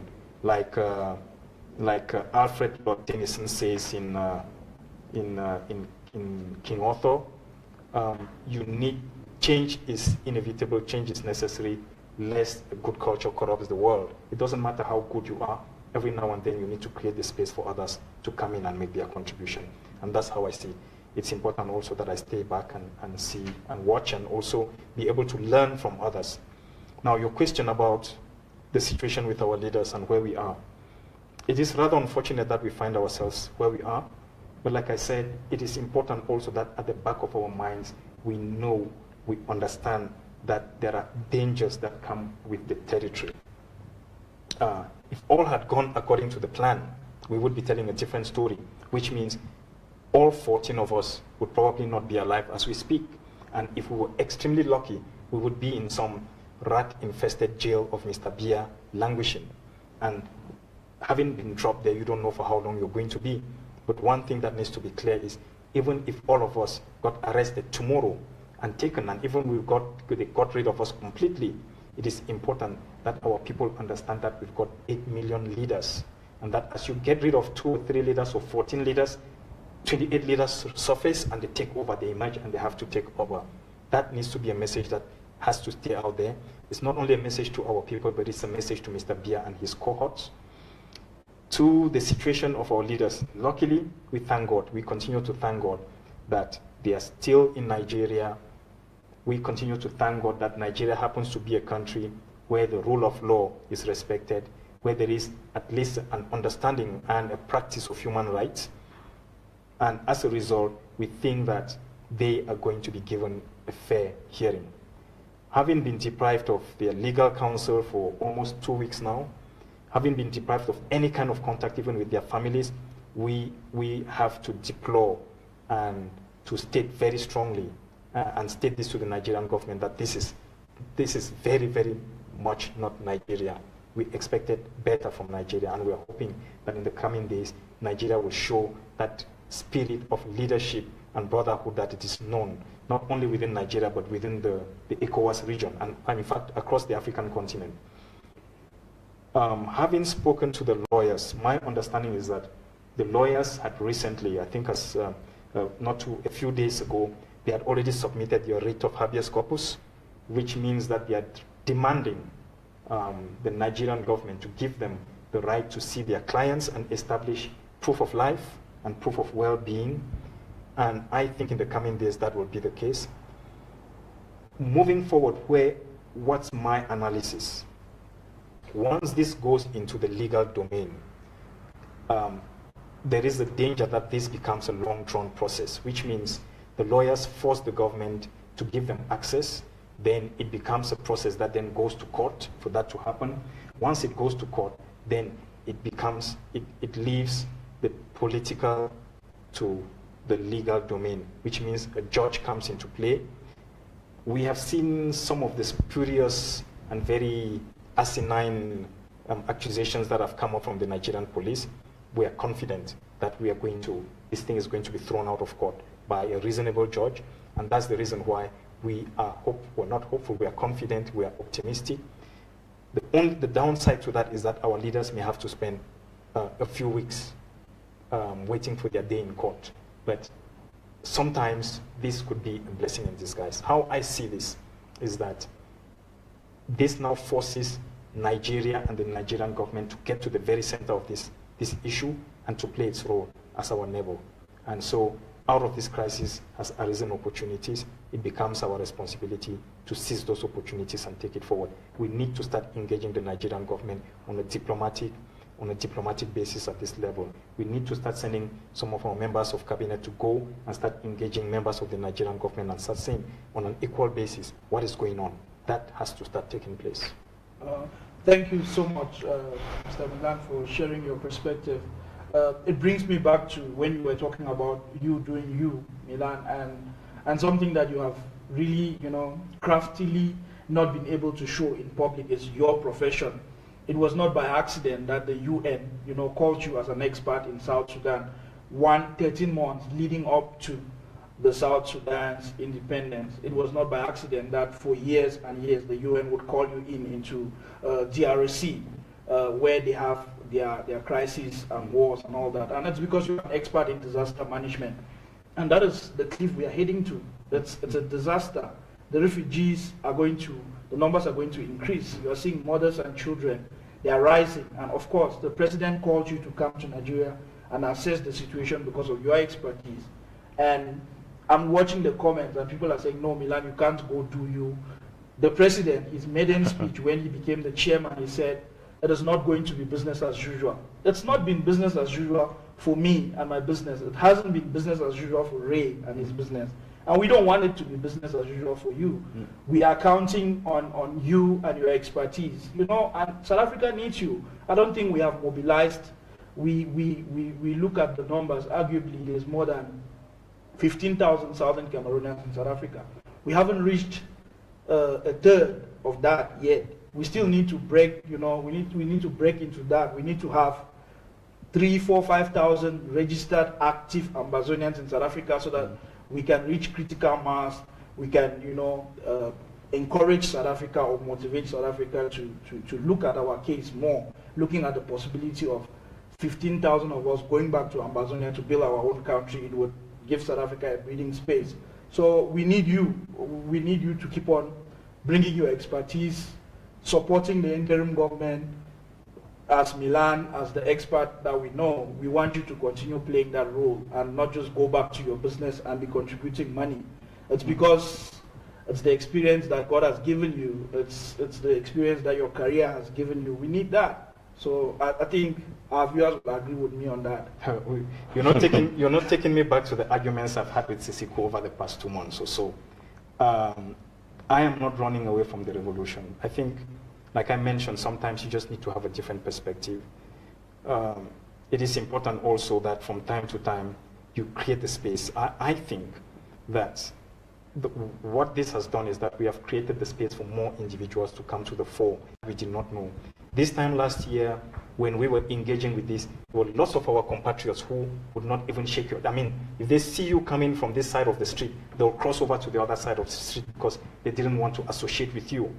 And I can understand sometimes the bitterness and the anger that some of our compatriots who have been in the struggle for the past 32 years, they churn out because of that feeling of rejection over a long time, and then all of a sudden everybody's now embraced this thing and they don't see their place in it.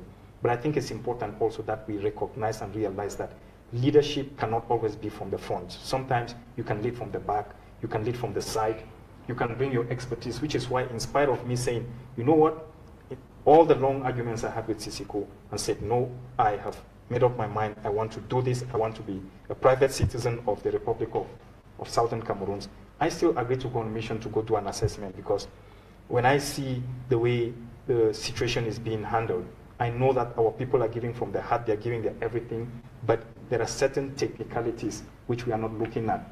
The hygiene of the people who are in these camps who've been displaced. We may run the risk of having a cholera outbreak if something is not done. So I accept to go do an assessment to give my recommendations to the government to say, listen, this is how I see it. The flip side to that is that if I were playing a senior role in government, I wouldn't be given the task to go down there and do those things that I do. In South Africa, you know it got to a point where, and you know how South Africa is designed, it got to a point where South Africa said, we are going to recall you because you have been deployed by South Africa to go serve our people. When the time comes, we're going to ask you to step down. That is how we operate. So you listen to the voice of the people, but you also listen to yours. I am not taking forever off the struggle. There are a few things I need to set in place. There are a few things I want to do, but also I just want to be able to sit back for a couple of months and see how things go, because it gives me a better perspective. Like I keep saying, it doesn't matter how good the culture, we need to ensure that it doesn't corrupt the world. I just want to ask, are you taking a position of a coach or of a spectator? Oh, I am a very, very active player on the reserve bench. So we just want to thank Mr. Milan and our viewers for a wonderful evening again on Amber Perspective. Thank you for coming, Milan. Obviously, with you having the free time, we would want to bring you more and more onto the platform to talk more about your expertise and how it can help specific, areas, especially the disaster areas, the refugees. I get scared at times when I look at the numbers, when I look at the pictures and I see women and children, I get scared.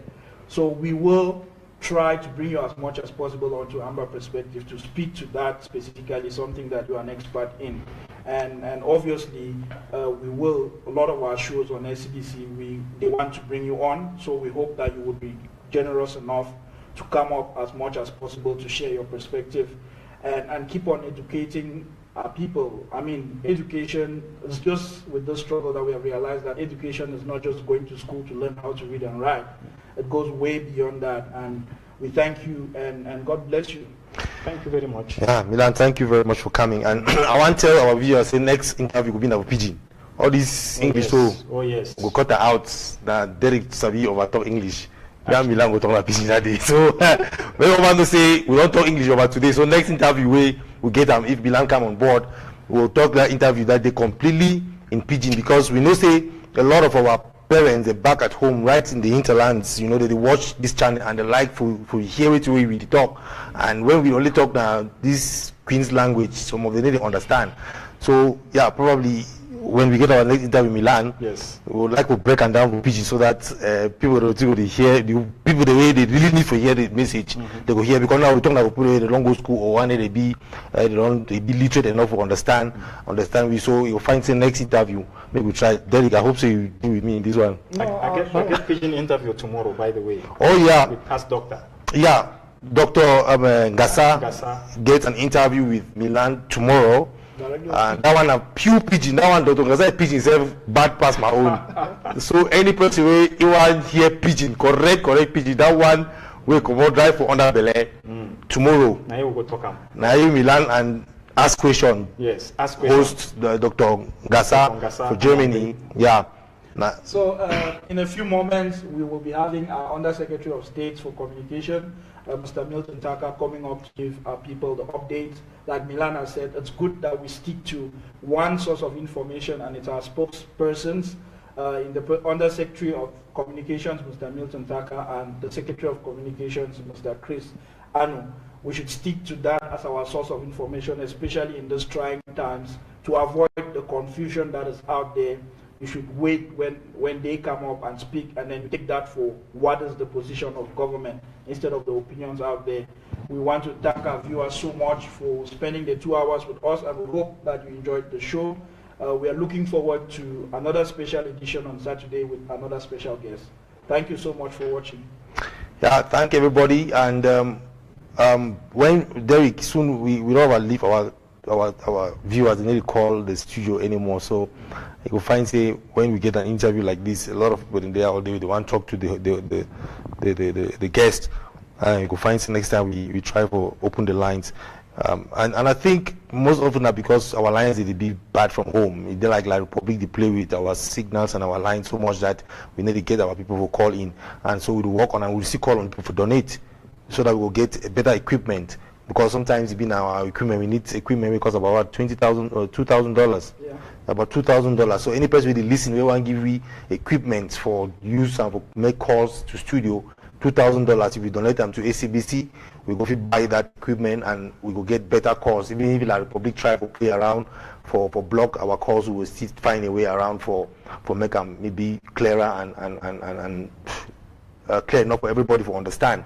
So we want to thank Milan again, and we hope say we'll extend more invitations for you to come to the studio. And again, we thank our brother for the beautiful studio. I mean, Milan come for the will start our new studio. Yeah, so you'll be special and for come. You see how beautiful people all comment the studio. So I hope our brother will design the studio to watch, and so that he will get that fulfillment. Because not only when I thank you for they give you that fulfillment, because now for free they do all these designs and making us look good on set. So we want to thank you again once more, and we extend all the thank you for you, so that it will continue to do the great work we do for ACBC and for the struggle. All right. Enjoy your evening, and watch out for the Under Secretary for Communications in a moment. Thank you, and bye-bye.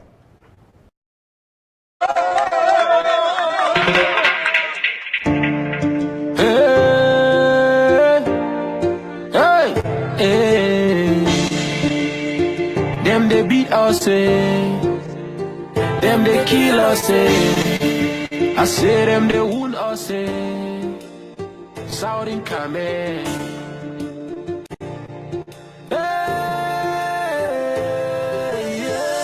Southern Cameroon, not for Bamen that way, yeah, they.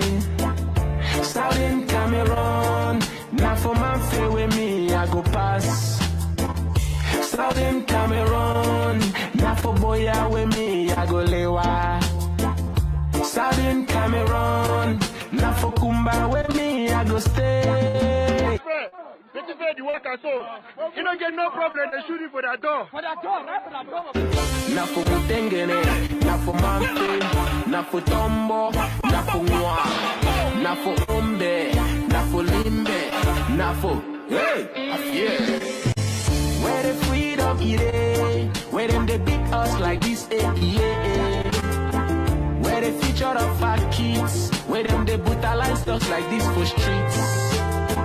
Where them good roast them day, where man they walk out from Kumba to Mamfe. Where the promises them day, where picking up we go sent to school. I know say pay battle, then for this level me, I don't know. Jacka folewa, police enter rape and swear, I don't know. Them the whip students, them with sticks. Them the slap lawyers, them for streets. Them they follow we, they drag we. They Them molest we, they crack we like say we thief. Them they bring us, they carry us, they go. Them they match we, they turn we for much. Them they throw away we crashing water for skip now. Them they flow we take gas them for house. Hey, Southern Cameroon, not for Bamen that way yeah they. Southern Cameroon, not for man fair with me I go pass. Southern Cameroon, not for boya with me I go lewa. Southern Cameroon, not for kumba with me I go stay. The pain is too much, we cannot take it no more. Make una leave we, hey, we go survival. We are living in fear. All the bad people make una hear. Them say them go do this, go do that. They promise and fail. This time you don't fail. Them they mash we, they turn we for much. Them they throw away we crashing water for skin out. Them they flow we take gas them for house. Hey, Southern Cameroon, not for Bamen that way yeah they. Southern Cameroon, not for man fair with me I go pass.